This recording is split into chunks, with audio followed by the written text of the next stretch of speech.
कि पहले वाजपेयी और आडवाणी जी थे, तो वाजपेयी जी को एक सॉफ्ट हिंदुत्व का मास्कॉट माना जाता था और आडवाणी जी को हार्डलाइनर माना जाता था। आडवाणी जी और मोदी जी की तुलना करेंगे तो जो लोग जो आडवाणी जी को हार्डलाइनर मानते थे वो आज उनको सॉफ्ट मानेंगे मोदी जी के मुकाबले। तो एक समय ऐसा आएगा 10 साल के बाद, जैसा आडवाणी जी के साथ हुआ है वैसा ही 10 साल के बाद 15 साल के बाद एक ऐसा समय आएगा कि भाजपा की लीडरशिप ऐसे किसी हार्डलाइनर व्यक्ति के पास रहेगी जिसके सामने मोदी जी का हिंदुत्व जो है वो सॉफ्ट दिखेगा। बिहार बदलाव यात्रा सीमांचल आई है। जब सीमांचल आई है तो यहाँ के लोगों को हम नहीं भूल सकते हैं। ज़्यादातर लोग यहाँ पे माइनॉरिटी रहते हैं, तो उनसे क्या अपील करेंगे आप? कल एक बयान खबरों में है, आपने कहा कि 10 साल बाद लोग ये कहेंगे कि योगी अच्छे नहीं हैं, मोदी ही अच्छे थे। इसका क्या तात्पर्य? नहीं, पहली बात तो मैं कोई सीमांचल पहली बार नहीं आया हूँ, सीमांचल कई बार आ चुके हैं हम लोग।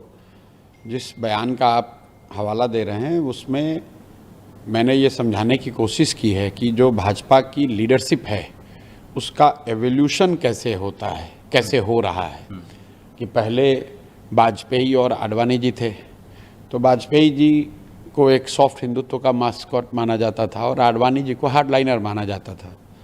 आज के तारीख में अगर आडवाणी जी और मोदी जी की तुलना करेंगे तो जो लोग जो आडवाणी जी को हार्डलाइनर मानते थे वो आज उनको सॉफ्ट मानेंगे मोदी जी के मुकाबले।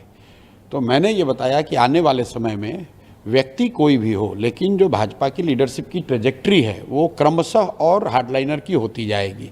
तो एक समय ऐसा आएगा 10 साल के बाद, जैसा आडवाणी जी के साथ हुआ है वैसा ही 10 साल के बाद 15 साल के बाद एक ऐसा समय आएगा कि भाजपा की लीडरशिप ऐसे किसी हार्डलाइनर व्यक्ति के पास रहेगी जिसके सामने मोदी जी का हिंदुत्व जो है वो सॉफ्ट दिखेगा। ये बात मैंने कही। लोग ये कह रहे हैं कि आप योगी जी को रैडिकल कह रहे हैं, कट्टर। नहीं, मैंने व्यक्ति का तो कोई बात ही नहीं करी है। ये सवाल कोई आज थोड़ी ना पूछा गया, हमसे 5 साल से पूछा जाता है कि भाजपा का आगे लीडर कौन होगा। तो मैं हमेशा कहता हूं कि कौन व्यक्ति होगा ये पता नहीं है, लेकिन जो भी होगा वो आज के लीडरशिप से ज़्यादा हार्डलाइनर होगा।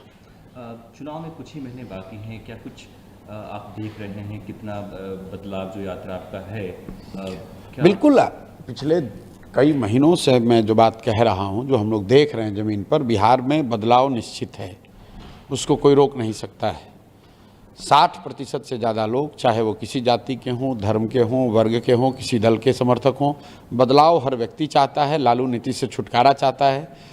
30-35 साल से जो व्यवस्था चली आ रही है, लोग उससे आगे बढ़कर एक ऐसी व्यवस्था चाहते हैं जिसमें जाति, धर्म, नाली गली, 5 किलो अनाज से ऊपर उठकर यहाँ बिहार में भी शिक्षा, रोजगार की बात हो, पलायन रोकने की बात हो, तो वो स्पष्ट है।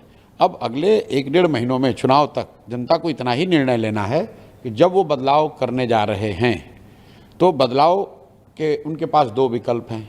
या तो 15-18 साल यहाँ पर शासन करने वाली कट्टा और जंगल राज वाली पार्टी राजद को वापस से मौका दें, या बिहार के 1 करोड़ लोगों ने मिलकर जो नई व्यवस्था बनाई है जनसुराज, उस पर दाव लगाएं। इन दोनों में से जनता जिसको चुनेगी वो जनता का वही मत आपको दिखेगा, लेकिन बदलाव निश्चित है। नीतीश कुमार का जाना तय है। एक और यात्रा निकल रही है बिहार में, वोट अधिकार यात्रा। राहुल गांधी कल दिल्ली जाकर कहते हैं कि बिहार में चिंगारी उठी है। बिहार का 4 साल का बच्चा कह रहा है वोट छोड़, गद्दी छोड़।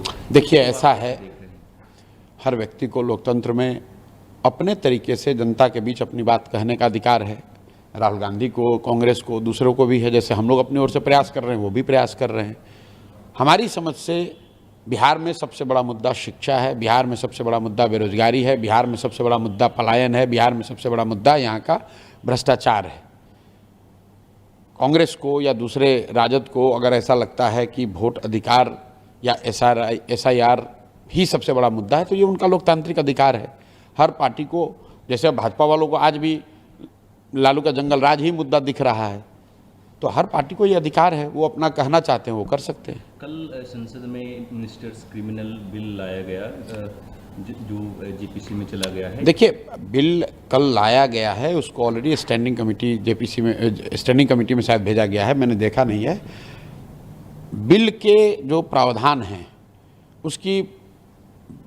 उसके पीछे अगर नियत को आप हटा दें, अगर गलत नियत कोई न हो तो प्रावधान बिल्कुल ठीक है।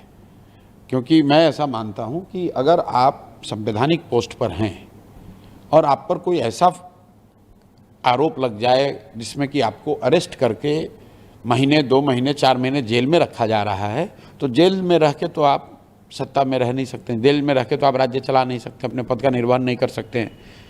तो उस नज़रिए से ये प्रावधान होना चाहिए। अब उस जो विपक्ष का आरोप है कि ये इसलिए लाया गया है कि विपक्षी मुख्यमंत्रियों को जेल में डाल दिया जाएगा, वो तो भाई आप कोई भी बिल बनाओगे तो उसमें इस तरह का दुरुपयोग की बात रहेगी ही रहेगी। इलेक्शन कमीशन तो संवैधानिक व्यवस्था है, लोग वहाँ पर भी दुरुपयोग का आरोप लगा रहे हैं और उसमें कुछ तथ्य भी है। तो कोई भी व्यवस्था बने, कोई भी कानून बने, उसका दुरुपयोग तो हो ही सकता है। बाबा साहब अम्बेडकर ने ही कहा कि संविधान की ताकत, संविधान कितना अच्छा कितना बुरा है, ये इस पर निर्भर करता है कि संविधान को लागू करने वाले लोग कितने अच्छे और बुरे हैं। तेजस्वी यादव तो कह रहे हैं कि ये जो बिल लाया गया है कहीं न कहीं चंद्रबाबू नायडू और नीतीश कुमार को ब्लैकमेल करके सत्ता में बने रहने के अब भाई देखिए, ऐसा है, तेजस्वी यादव को राजनीति की ज़्यादा समझ है, हमको उतनी समझ है नहीं। हम जो बात समझते हैं, मुझे लगता है कि पद पर रहने वाले व्यक्ति को अगर कन्विक्शन हो जाए और वो जेल चला जाए तो उसको पद छोड़ देना चाहिए। तेजस्वी यादव के पिताजी खुद लालू यादव जब जेल गए थे तो उन्होंने भी अपना मुख्यमंत्री का पद छोड़ दिया था। क्यों छोड़ा था? तब तो जेल से ही रह के आप चला सकते थे लालू जी, तो क्यों छोड़ा था? तो समय के अनुसार आप अपना स्टैंड बदल नहीं सकते हैं बिना किसी वजह के। मेरी अपनी समझ है कि बिल के प्रावधान में कुछ गलती नहीं है, उसके नियत पर लोग सवाल उठा रहे हैं कि कल होकर सत्ताधारी दल इसका मिसयूज कर सकती है। तो अभी बिल तो बना नहीं है, बिल स्टैंडिंग कमेटी में गया है, उसमें जो सेफगार्ड्स बनाए जाने चाहिए वो सेफगार्ड बना दिए जाएं।